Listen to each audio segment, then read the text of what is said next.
You are listening to Prevention is the New Cure, all things health and NHS with a political twist.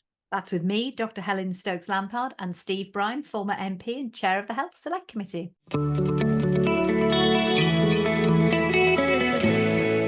Hello, Helen, and nice to see you, and welcome to sunny Cornwall, which is where I am recording today. You seem a bit smug about that, Steve. It sounds like you're having a fun time. It's really nice, actually. Really nice to be away with the family, and it's sunny here this morning. But I am still recording the podcast, which you did from holiday a few weeks ago. And as beach ready, I shall be paddleboarding later on. Excellent, excellent. Well, I can see that you've got your beach hair on ready. I'm glad you're wearing a t-shirt. I don't need to see the beach body this morning. That's more than I can take. Yeah, beach hair, otherwise known as bed hair, because I haven't been up long. Anyway, this is episode 36 of our little podcast. Just thanks to everyone who gave feedback both directly and online from our last episode when we had Gemma Peters on from Macmillan. Helen, of course, the trustee at Macmillan, and it was good to have Gemma on, wasn't it? She was very coherent and eloquent as always. Yeah, she's typically fabulous, wasn't she? Passionate about caring for people with cancer, insightful and energetic, and she's got great hair, just to say. He does have good hair. Anyway, look, we have a guest on today. Going to be talking tobacco, smoking, with an interesting connection to you, Helen. So we'll introduce our guest shortly. But before that, Parliament's obviously in recess at the moment, but there's been an awful lot happening. I think we do like to try and predict things on this podcast, don't we? We And do. a few weeks ago, I said that I wouldn't be at all surprised to see a new government and see peace break out with the junior doctors and talk about a journey to pay progression. And who knew? That seems to be exactly what's happened. There's been a new offer to the BMA Junior Doctors Committee of 22%. Just to stress that 22% pay rise, which they're now going to put to members and which I suspect will end that bout of industrial action. What do you think, Helen? 22%? Well, first of all, I was going to comment on Mystic Steve's crystal ball. So look, 22% is split in three phases, most of which was already there. My understanding is the actual current offer only represents an uplift of about 2% over what was already on the table. I'm not sure if that's what you understand. However, it's hit the zeitgeist. I think we'll talk in a bit about the pay review bodies' recommendations had just come out, and they certainly weren't recommending pay rises in the order of magnitude the BMA were wanting. So possibly everybody saw the writing on the wall and decided to go for it. I'm just delighted they're taking this is the first time they've taken an offer to the membership in this 18 months. So I'm just glad that's happening. And well, whatever the political motivations behind it are, I'm just relieved that there is an end in sight, and just hope and pray that we can move forward.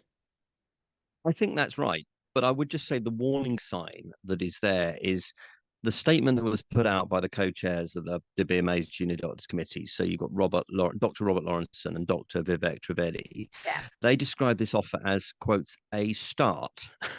Now, okay, 35% was totally unreachable. The last government said it. The current government said it.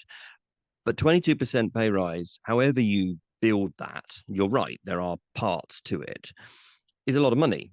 And there are political choices that you have to make to get a lot of money. And I think the health secretary and the chancellor and the prime minister, if they were expecting to run a victory lap and receive a round of applause for doing this, they may be disappointed to hear the BMA say, okay, well, we'll bank that, but it's just a start, their words.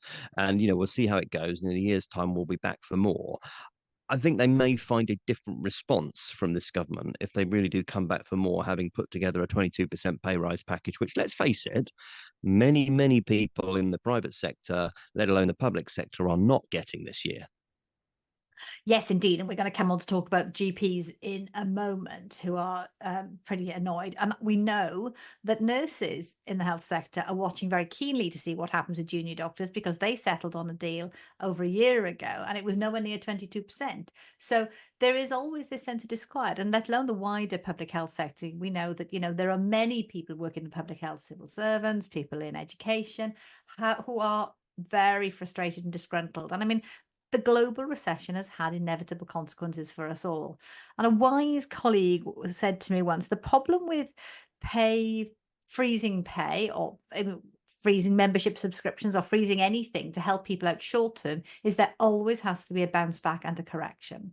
And whenever they happen, the corrections are always much more painful than the benefit that is gained to the organization short term. And I think those are really wise words. And yeah, anyway, fingers crossed on the junior doctors.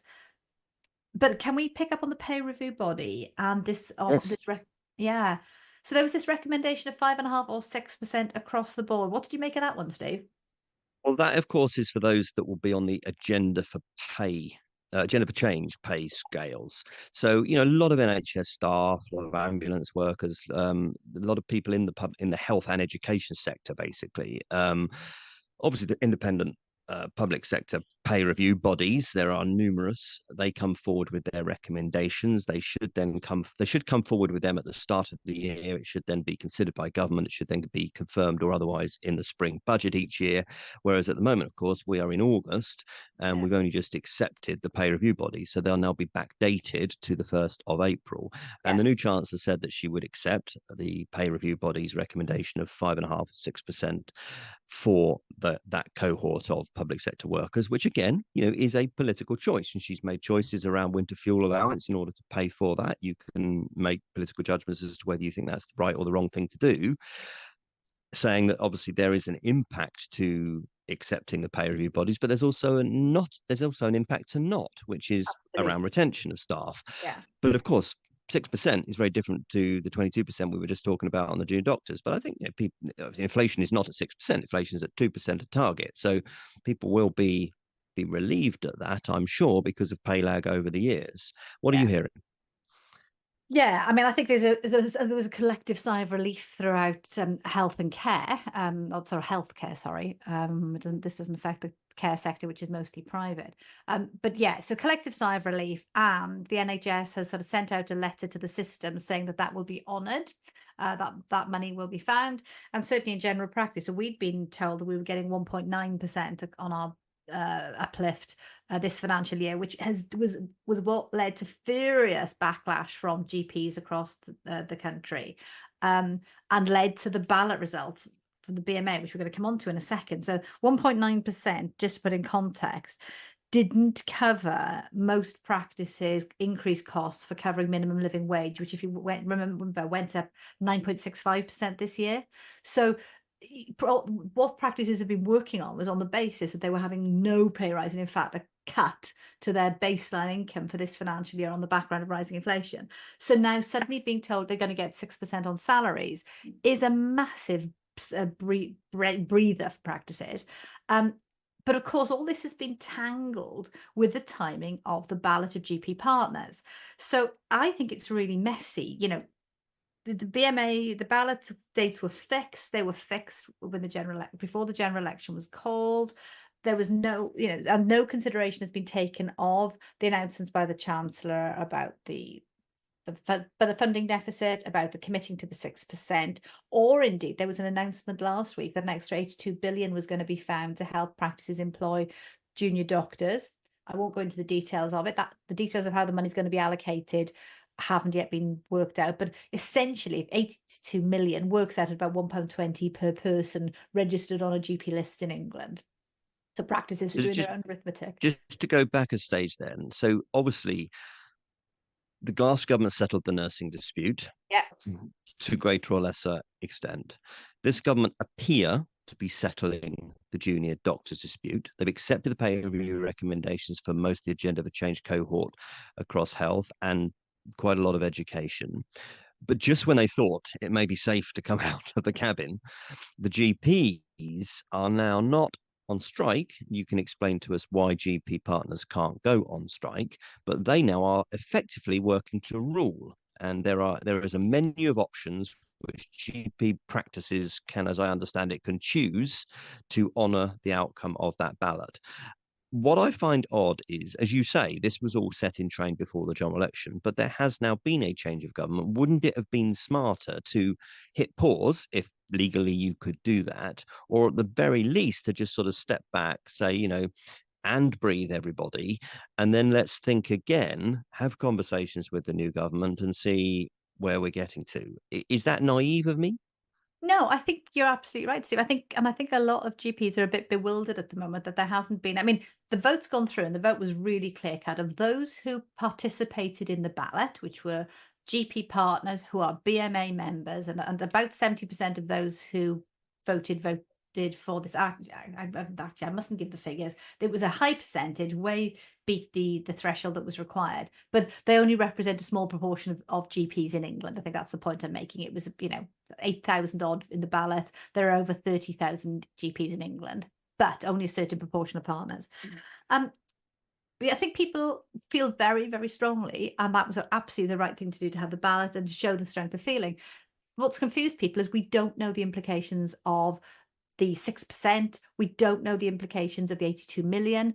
And I honestly thought there'd be a kind of, we're going to work out and calculate for you what this means for you.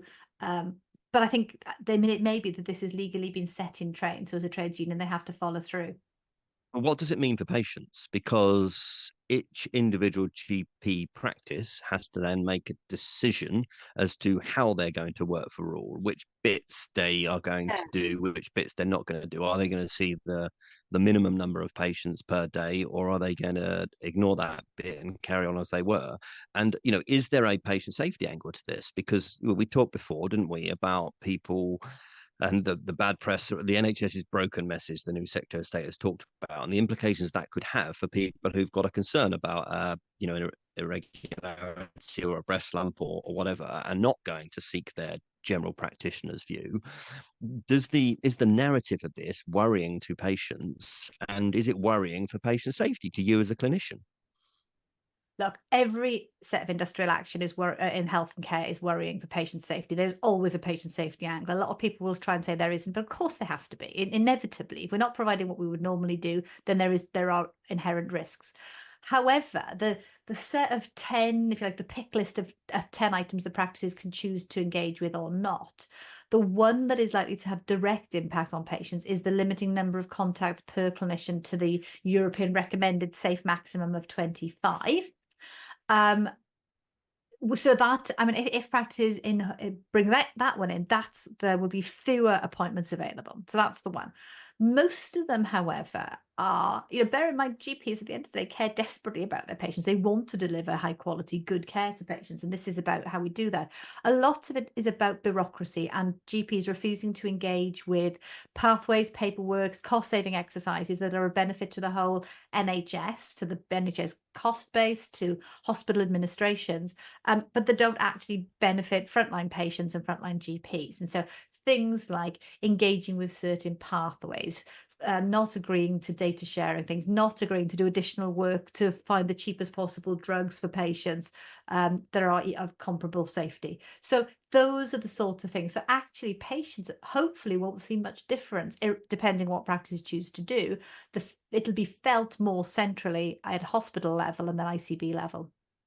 Okay, so you could say then that this is part of negotiation. I'll tell you what, big picture here, Yeah. stepping back, that I think this is about. I was the primary care minister, and I have been involved in GP contract negotiations in the past, and they are difficult. They're by their very nature, they are difficult. GP work under license to the NHS. They're not part of the NHS, and therefore there has to be a contract with the NHS under which they get paid to perform that service for the public.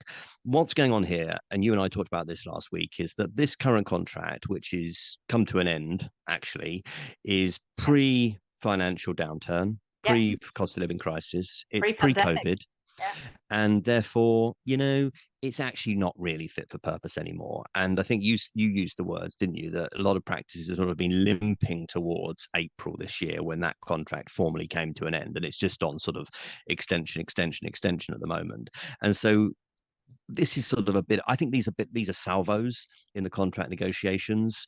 And yeah, it's unfortunate that it's crossed the new government, but I suspect that they will talk quite quickly. I think they'll probably agree a new contract reasonably quickly, not painlessly, because contract negotiations never are. It But I never. suspect that they'll come to a reasonable outcome on this, because frankly, and it comes down to politics again, doesn't it? Which is why this is all things NHS with a political twist. list, Indeed. because the government can't afford it to not, because it's part of their, this is going to impact, if this doesn't get resolved, it's going to impact on waiting lists, it's going to impact on the acute sector, and the government can't afford that to happen, can it?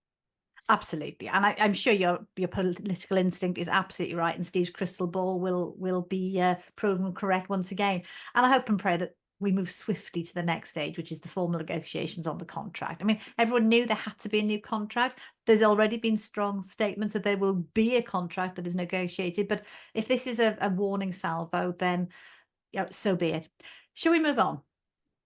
Yes, let's move on. We're going to take a break in a minute. We're just talking quickly about the Health Select Committee and about select committees. So, Mm, since we last spoke, what's happened is that the usual channels, so by which I mean both whips offices, have made all whips offices have made an agreement as to who will chair each select committee, and not the individuals who will chair those select committees, but which party. So, the way that it works is that chairs of select committees, I was elected by the whole House, but it was the Health Select Committee was a Conservative chair. So yeah, the only eligible MPs to stand were Conservative MPs, and you had to then get MPs from across all sides to vote for you to win that election. yeah, And it's always the case that the main opposition party has the Public Accounts Committee. yeah, yeah. It's That's right. usually the case that the governing party will have Treasury, will have education, will have health. You know, Yeah. why would you give those away? So all logical assumptions would say that the Labour Party would have Treasury, which it does, education, which it does, and health. But they've given away health. They've given away health to the now third party in Westminster, the Liberal Democrats, which you picked up rightly over the last week or so as being quite interesting. I What do you think is going on here, Helen? And I'll tell you what I think is going on. Look, I was utterly mystified, right? I mean, I've got huge regard for Lib Dems, and indeed, I mean, it only strikes me as well, there's one logical person who will get the job, although I don't think it's been announced and won't be till the autumn.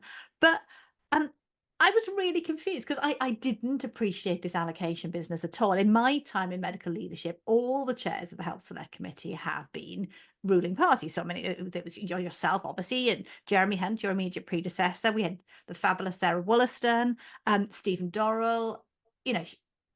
So I mean, I assume this is some sort of bargaining, some sort of informal agreement. What's going on? You are spot on. It is exactly that. It is bargaining. It is politics.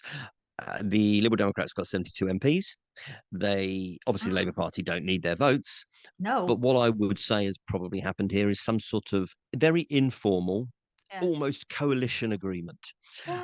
some It kind of looks like. non-aggression pact, if you want to put it like that, whereby they really wanted the Health Select Committee chair. They also have the environment. They also have the DEFRA Select Committee chairmanship, which is another one which you think is very odd that government would give away. And Yeah. then you realise that actually the two main things that the Liberal Democrats campaigned on the election were health and social care in particular, and water quality. And Uh, then you realize that actually having those chairs is very important to their political imperatives. Now, you shouldn't be surprised that political parties want to follow their political imperatives. But where this disappoints me is that select committees are not political beasts. They are no. beasts based on evidence, they're beasts based on scrutiny. And I know that Downing Street was sometimes frustrated with me because I was critical of the government over various things, including Yeah. dentistry, for instance. We brought out a big report on dentistry, which we discussed on this podcast. Why Mm, did we do that? Well, because the evidence was very clear. it's the right. And, you know, if you're a good select committee chair, you have to walk a fine line between being critical of the government where it's necessary, being supportive where the evidence points, Mm, but always following the evidence. yeah. And what worries me is that when select committee chairs and who has what is done through a bit of a political deal, then yeah, the House is technically electing that chair, but the whips offices have decided who can elect that chair. And if they're too partisan, they're too party political, then that damages the credibility of select committee corridor. And the proof will be in the pudding. But the select committee system, as it stands at the moment, is quite new. It's a relatively modern innovation for chairs to be elected and for them to be quite powerful, independent scrutineers of government. When you've got a government with a big majority in the Commons like this, that's more important than ever. So I really, really hope that select committees are not going to be undermined by this, because Parliament will be weaker for it. Does that make sense? It makes total sense. And I agree with you, Steve. I have to say, to be candid, from my observations of Westminster and party politics, the Health Select Committee seemed to me to be one of the most effective bits of the way our government works, because exactly as you said, they follow the evidence and they put aside party difference to do what is right. So yeah, interesting to see. I mean, if what I suspect would be the obvious person will be elected to the post, they'll be excellent in it. I've got no doubts about it. I'm sure they'll be very impartial and will do the job brilliantly. But let's wait and see. Yeah, exactly. Let's take a quick break.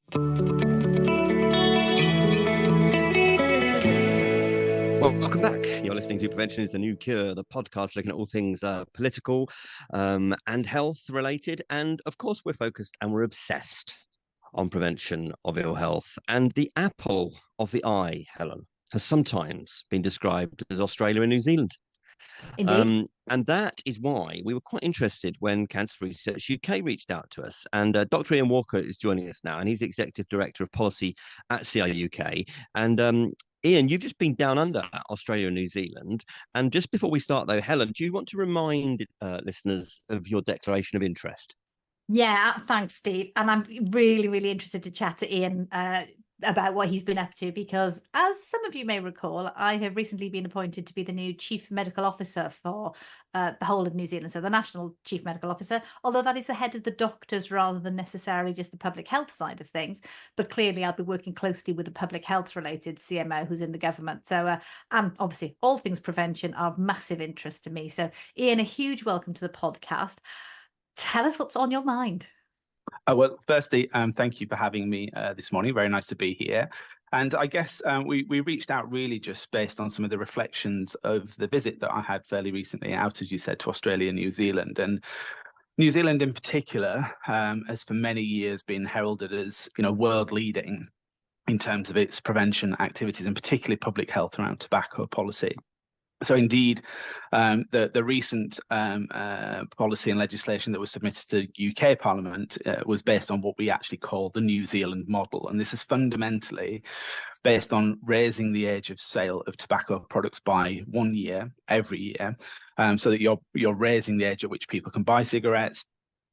We know that most people start smoking as younger people, and so ultimately you'll reduce the number of people that can legally buy tobacco, and ultimately you will remove tobacco from the shelves altogether. So, as I said, New Zealand had been very much world leaders in this space until I guess over the last year. And what we saw last year was, following 6 years of a Labour government in New Zealand, a big political shift, which saw the Conservative government with two of the smaller parties forming a coalition government.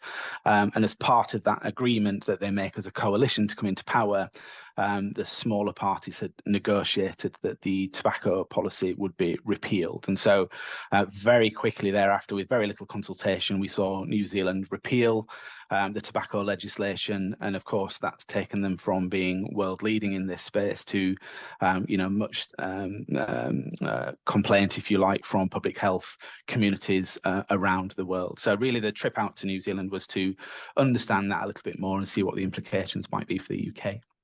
Interesting. And of course, from the UK point of view, we had all this legislation. I think when you were there, it had just passed its first hurdle, which I was part of, its second reading, and it was in committee. In fact, it had just come out of committee. And then Rishi Sunak called the general election. So it didn't make it, as we've discussed on the podcast many times, didn't make it out of what's called wash up and therefore become the law of the land. But the Labour opposition at the time said that they'd bring it back. They put it in their manifesto. It was in the King's speech last month. So we don't need to worry, do we? Well, look, of course, we were very disappointed that we didn't get through wash up. And as you said, what was quite telling through that process was actually quite strong cross-party support. And as you said, it was Rishi Sunak who first submitted the legislation. The Labour Party issued the whip. And what we've seen since then is both major parties having this as a commitment in their manifesto. So clearly, I think a strong political will. And of course, as CR UK, we're very much supporting the reintroduction of this legislation as soon as possible. I genuinely think that this policy is game changing. It puts the UK as a world leading country in terms of tobacco control, and there isn't a single bigger health intervention that we could make than removing tobacco over the next generation. We know that smoking is the biggest preventable cause of death, and in the UK alone, it's responsible for about 160 cancer cases per day. And this is not just, just in inverted commas, but it's not just 160 cancer diagnoses. It's obviously, it's 160 families. It's a 160 set of friends and colleagues. It's a huge kind of impact. And this is a bill that could really see a generational shift, as well as helping people. It can relieve pressure from the NHS, and ultimately, it's about building a healthier future for our children, our grandchildren, and every generation thereafter. So really critical policy. Ian, we wholeheartedly agree with you about the importance of bringing this policy. And obviously, Steve and the Health Select Committee were fully supportive. And goodness knows, as a frontline GP, I'm supportive. I think what's been interesting for me is seeing the political winds in New Zealand. As you said, you mentioned the right-wing coalition. And when I was out there a few months ago, I talked to a lot of clinicians about this, and there was universal dismay amongst clinicians. Yeah. I think the phrase that was used by several people actually was that to govern the coalition as a coalition, the leading party, the main sort of, if you like, the Conservative equivalent party, the phrase they use is they had to swallow a lot of rats and make concessions. And I think there's a really interesting thing here politically, Steve, about when you've got proportional representation and the consequences of that when you get a range of parties. It's a fascinating phenomena, but the practical implications are truly shocking. Now, in fairness, the government in New Zealand, the coalition, have subsequently said they want to relook at the legislation and bring in something very strong against smoking, but that actually is they feel better quality legislation. They felt there was some legal concern about the way the legislation had been constructed. However, I think you're right to raise this as a concern. The barriers and things can get thrown out. We know that the tobacco lobby are phenomenally powerful and subtle and discreet in their influencing. So I think being very vigilant and all of us being united in pushing to get this over the line is important. Yeah, I mean, I agree entirely. And I guess my initial thought on this is that this is just too important an issue to make it a political one. What we really need is politicians of all flavours, if you like, supporting this type of policy intervention. And what happened in New Zealand, I think from a UK perspective, has to kind of really be viewed as one of the most significant missed opportunities on health policy of recent history. And it has to be, a motivational spur on, if you like, for the new government to bring that legislation back as quickly as possible, to gain the support across multiple parties. And ultimately there has to be a strong resolve to do the right thing. What we know about the repeal in New Zealand is yes, the kind of clinical community, but also the public have been disappointed. This had strong support from the public in New Zealand. And what we also know, the impact of the repeal will hit those communities that need it least, if you like. So, the communities, the Maori communities who have the highest smoking rates, they're going to be the ones that take the brunt of this decision. Absolutely. And, there's no skirting around the issue. They can think about other policy interventions, but this is a significant step backwards for them. And, in opposition to what is strong support politically and publicly. So we often talk about political will and we talk about practical consideration, but the fact is, and Helen mentioned it there, is that there is really a political dimension to this, full stop. At the end of the day, the Prime Minister, the outgoing Prime Minister, could have kept this in wash-up. He could have not called the election. He could have had a longer wash-up to get this through. The consideration that the New Zealand government made was political, because ultimately the evidence doesn't change. The evidence is crystal clear, whether you're in New Zealand or whether you're in England. And so it's always a political consideration, and you make a political choice. And there are implications to doing that. Obviously, Rishi Sunak faced criticism from certain parts of his own backbenches, which is one reason why he didn't want to have that row during wash-up before a general election campaign. As it happened, I happen to think it wouldn't have made any difference anyway. But there you go. That is the consideration. So what are CRUK doing now?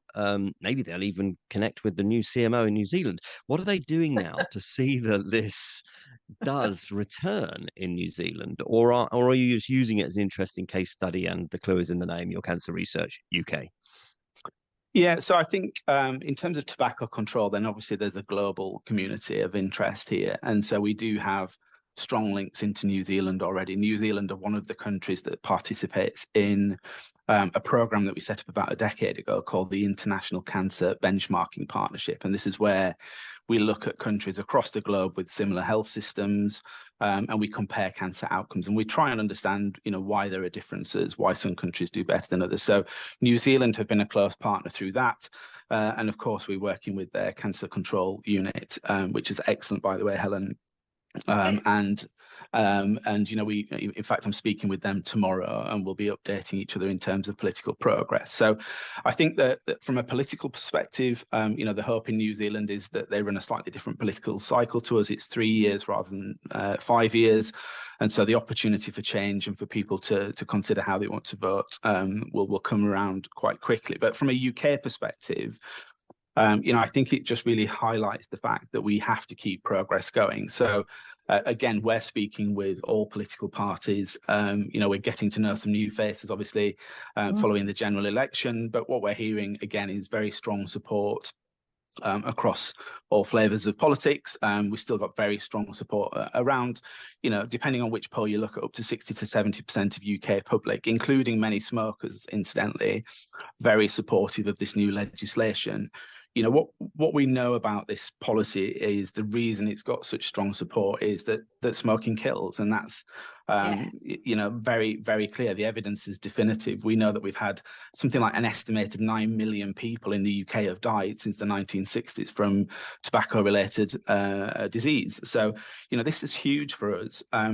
Something like 7 in 10 people who smoke want to quit smoking, and 3/4 of smokers wish they'd never started. So we're really just trying to prevent that next generation from being addicted. I would thought the big lever here is actually this being the UK leading the way globally. Given that, in a sense, New Zealand have dropped out of the race or have dropped back, they're taking a pit stop on this one, then surely there's a really big thing here. In the same way, okay, England and UK weren't the first in class in terms of the smoking in enclosed public places legislation, but I think that if we get this over the line, it would make the UK the global leader. And actually, of all the things to be able to hang our hat on and say, we gave this to our kids, we gave this to the future generation, this is massive. Yeah, 100%, Helen, and we're making that case as well. This is as well as the obvious public health benefits, as well as the potential to have a legacy policy for whichever government implements this that affects generations after generations.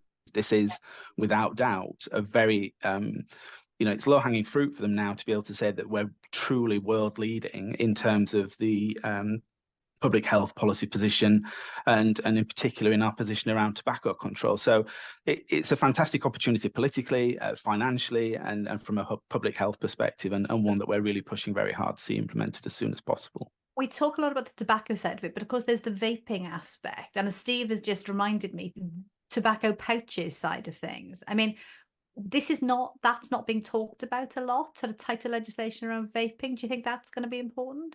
And then Ian, just following on from that, Ian, before you answer, where do you expect the revised bill, because it will be revised, it will be strengthened, where do you expect the new government to take the last government's legislation, sort of bringing in Helen's question there? Yeah, so I think I guess the first point around vaping, Helen, just to kind of set out our position on this, because it's simple and complex at the same time, if that makes sense. So from a CRUK perspective, what we know, what the evidence tells us, is that based on the current evidence, vapes and e-cigarettes are far less harmful than smoking cigarettes. And so if you are a smoker who wishes to quit, swapping from cigarettes to vapes is a good idea, and you should work with your cessation services and your GPs to help you do that.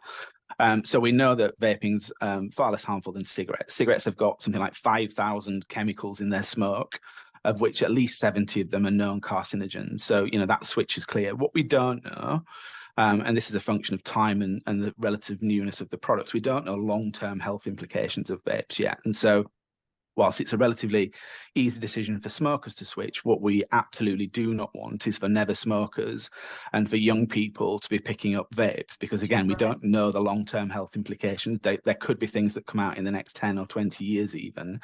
But also it's just not a good thing for young people to be addicted to anything. And, nicotine's a highly addictive product. So what we think about the new legislation, it will have tightening of powers in there around vapes in particular, and that's because we've seen the industry, exploit loopholes. We've seen people giving away free samples, so they're not classed as selling products, for example.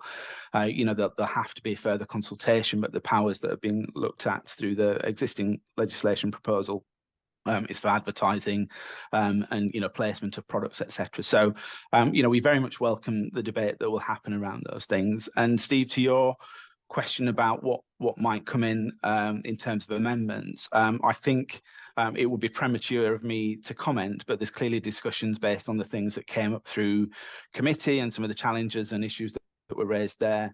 And I think the honest answer is that we won't know until after the summer, when government have decided how, if they want to evolve or edit the current legislation proposal. But more important than what the changes are is the time that it takes to bring it. And again, we're just pushing very hard now. We want to see this come back to Parliament as soon as possible after summer recess. And every week, every month, every year delay to this policy has a huge impact in terms of people. So the sooner we can get this through, discussed, debated, and through to royal assent, the better. Yeah, well, we will be looking for first reading, because that's the key thing. And I will expect that the bill will get a first reading and a second reading again, because it's new legislation, it's new Parliament, and I expect it to be changed. I expect it to include stronger reference around vaping. I expect it to include stronger reference around tobacco pouches, these nicotine pouches that people stick under the top lip, very, very popular in certain parts of Scandinavia at the moment.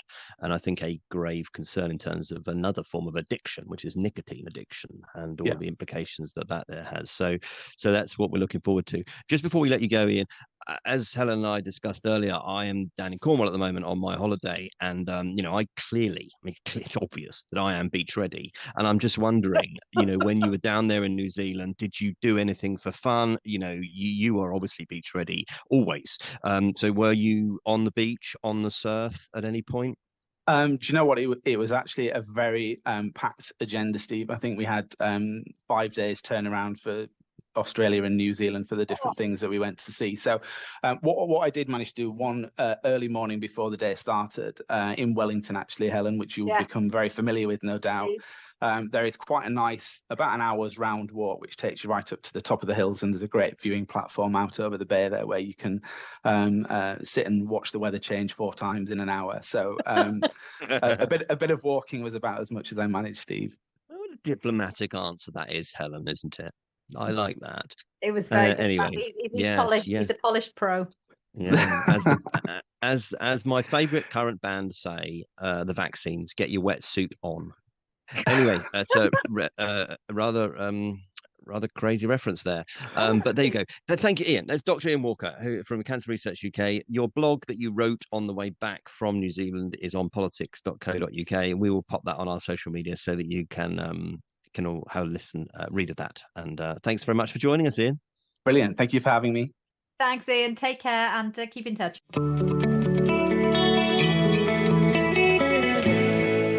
Welcome back, and there he goes, Helen, beach ready, Ian. That was a really interesting chat, wasn't it? You must have found that interesting as well for your next move. It was fascinating. Yeah, really glad to meet him, because his blog was actually really good, well written, and I would recommend it. Okay, right, let's press this button. Pod Surgery open with Dr. Steve and real Dr. Helen, brackets not a doctor.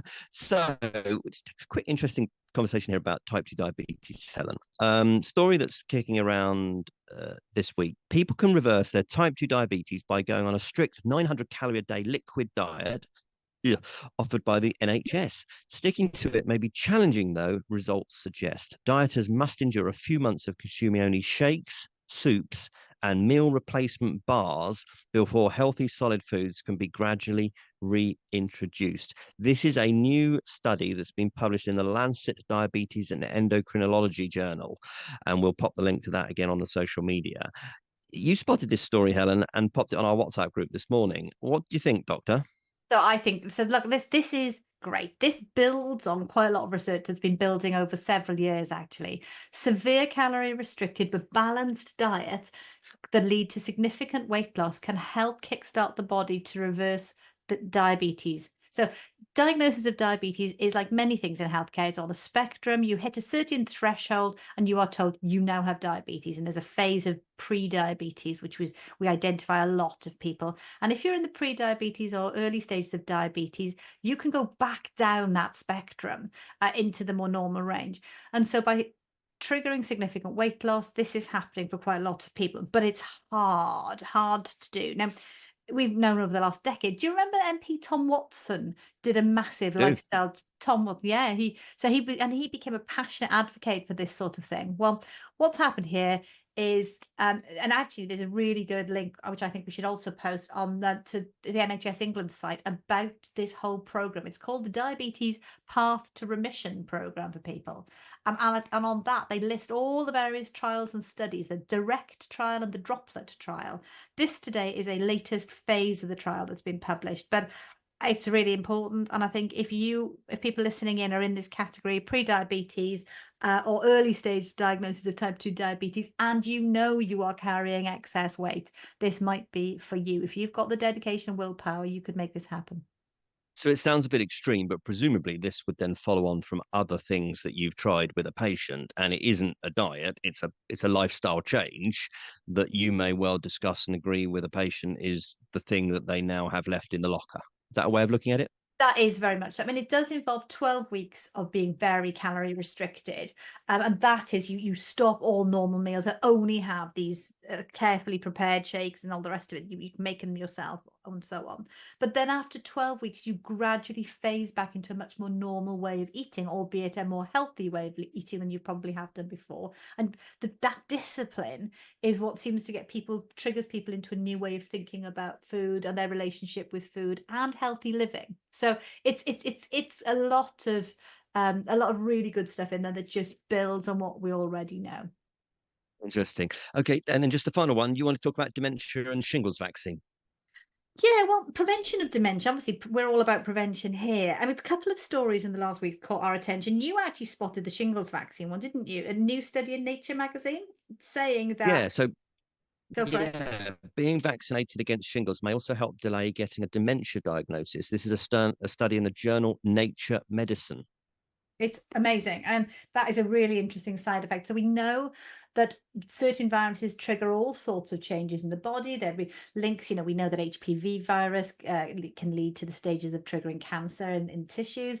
We know that H. pylori bacterium in the stomach leads to ulcer disease. And so now shingles and so that cluster of viruses, the vaccine seems to, that would imply there is an association with dementia and those viruses. So that's a good one to watch.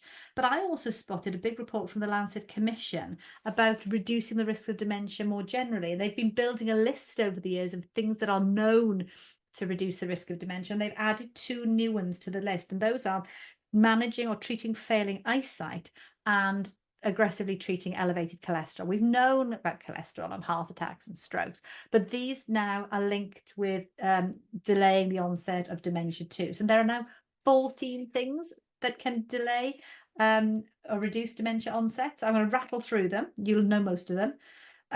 In spending longer in full-time education, that's clearly not one for the healthcare system. That's a wider thing.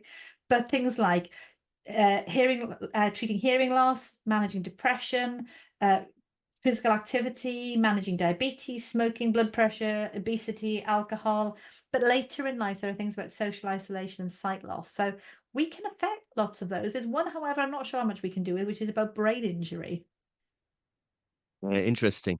Well, I mean, Alzheimer's Research UK have been involved in some of these stories that we've just been discussing. We should get them on sometime and talk about what people can do to reduce their risk of developing dementia, because it's often maybe out there on the street, if you ask people, they'd say, well, it's just bad luck, and of course a lot of ill health is, but there are obviously things that you can do around this. You've just listed a few, so we should get them on, talk about it in a bit more detail. Great idea. Great idea. You've been watching the Olympics, Steve?